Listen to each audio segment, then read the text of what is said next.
I was injected with something that made me very ill. That was sometime in June. After one of the visits to the lab, I became extremely ill. There were two kinds of labs, and that's another very long story in itself. One lab I call the blood lab, because basically what they did, they would tie both hands with a rubber hose, and then from this arm they would take a lot of blood. On occasion, 5-6 vials, to see how much blood a person can lose and still live. And this arm, they would give shots. 4, 5, 6. I usually could count 5 needles going into my arm. My way of coping with it was to turn my head away and just wait for it to end. After one of these visits to the lab, I became very ill, and the rumor was that anybody who was taken to the hospital never came back. Next visit to the lab, I tried very hard to hide the fact that I was ill. But instead of tying my arms, they took me to a side room and measured my fever. And I knew I was in trouble. I was taken to the hospital, put into a barrack that I have not met many other people who have been in it. I call it the barrack of the living dead. I was put in a small room with 2 other twins, who were a little bit older than me, and they explained to me that we do not get any food here because this barrack is not even allocated the minimum food that the rest of the barracks are. That evening, Mengele came in with 5 other doctors, looked at my fever chart, never examined me, never ran any test, and declared, laughing, "Too bad, she's so young. She has only 2 weeks to live." I made a second silent pledge that I will do anything in my power to prove him wrong, to survive, and be reunited with Miriam. For the first 2 weeks, I was between life and death. I remember most of the time waking up on the barrack floor as I was crawling because I couldn't walk. And even in semi-conscious state of mind, I kept telling myself, I must survive, I must survive.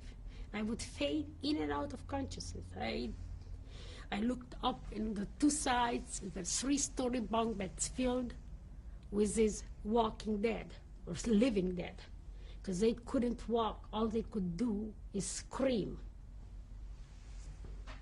Twice a week, the trucks would come, and they would throw them like sacks of potatoes onto the truck, and the screams were horrifying.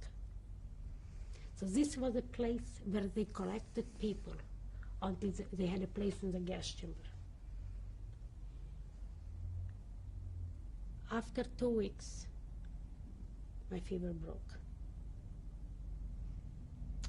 I realized that if I could show them that my fever was going to go down, that somehow they were going to release me. So I learned to read the thermometer. The 2 girls who were with me taught me how, and I don't know what disease they had. The nurse came and put in the thermometer. I would pull it out, check it. If it was too high, I would shake it down, put it back in, and let it stick out in the back. And this way, I was in charge of how much fever I was going to have. I was very concerned because I thought, well, I could right now be well and be reunited with Miriam. But I was worried that they would become suspicious. So I worked it very carefully. It took me 3 weeks for my fever to be normal, even when I was released. And in 3 weeks, I proved to Mengele that I was well. Mengele, in my case, never, ever talked to me. He talked about me. He talked at me. You have to realize, Mengele did not treat us as human beings. We were just his treasured experiment subjects. it's a very strange relationship, because in the barrack itself, when I was with the other twins, he was very handsome, and there were some girls who were 12 and 13 years old, and they would say, oh, he's like a movie star, and they would have a crush on him. In addition to that, all these children have lost their whole families. So he became the father image. He became our father and our tormentor, our protector and tormentor at the same time.